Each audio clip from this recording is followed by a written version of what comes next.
Habits are a redundant set of memorized thoughts, emotions, and behaviors that are acquired through repetition. By the time we get to about 30-35 years old, about 90% of who we are a memorized set of behaviors, unconscious attitudes, hardwired habits, beliefs and perceptions that function or operate like a computer program. And with the rest 5% of who you are, you want to be effective, you want to be successful, you want to stand out, you want to live out your purpose. But 95% of who you are is already hardwired to disobey that 5%. Unfortunately, this is usually not very clear to us when we are growing up. So we just get up one morning and we realize that there's an inner person calling out to us, demanding for us to live our purposes, to live out as a superior being that God has created us to be. But we are already suppressed by the 95% of emotions and reactions that you've picked up from the past. So now, even though you really want to do these things that you're hearing about, that all the motivational speakers are saying to you, 95% of who you are is hardwired to disobey that. And the problem, most people ask me, like, how does this happen exactly? I think it is when you have an experience, you have an emotional reaction. It's normal. You are a human being. It's normal to react to something. When you have that emotional reaction, that period that you have that experience is called the refractory moment.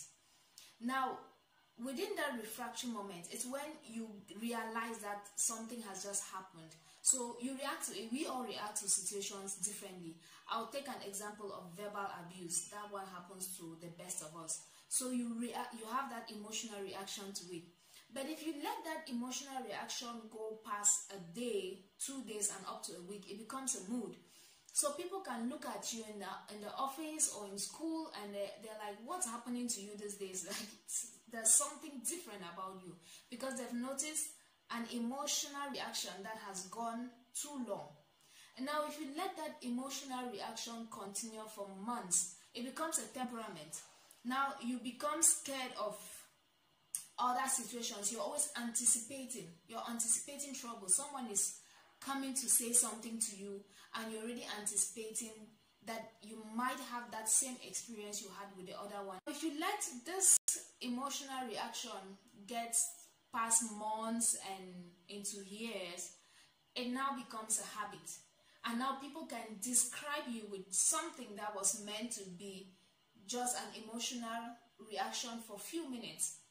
And I think this is a trick. Do not let any negative emotional reaction go past the refractory moment. I think what the Bible says about this is, do not go to bed while you're still angry. So don't let it pass a day.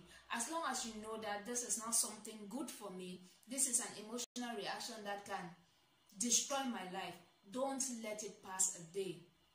The good news about this is it's both ways. So if it is a positive reaction and you let it go on for long, it can also become your habit. So if it's gratitude, if you feel grateful for something that someone has done, and you keep that joy in your heart and you keep it for a long time, it becomes your habit as well.